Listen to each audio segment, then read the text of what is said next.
যারা না প্রার্থী দিয়ে কাজ করছেন তারা এগিয়ে আছেন। আপনারা বলেন জামাত নির্বাচন চায় না, এটি হচ্ছে অসত্য কথা। বরং আপনারা সেই নমিনেশন বাণিজ্য যখন শুরু হবে তখন প্রত্যেক আসনে যে বিরাট যুদ্ধ শুরু হবে সেটিও কিন্তু জাতি দেখবে।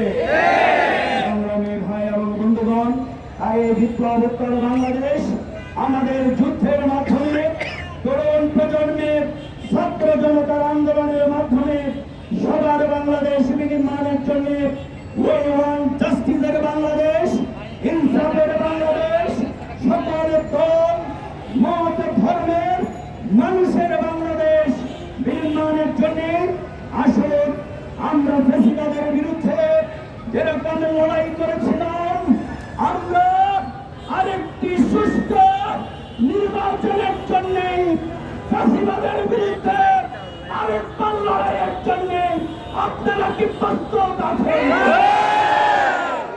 আসুন আমরা সুস্থ হবে। এখন আমাদের মিছিলের কার্যক্রম শুরু হবে। মহানগরীর সংগ্রামী আমির আমাদের মিছিলে অংশগ্রহণ করবেন এবং সর্বশেষ তিনি বক্তব্য রাখবেন। আমি সকল ভাইদেরকে মিছিলের সামনে নেতৃবৃন্দ না কেন সবাইকে নিজ নিজ জায়গায় অবস্থান গ্রহণ করার জন্য আমি অনুরোধ করছি।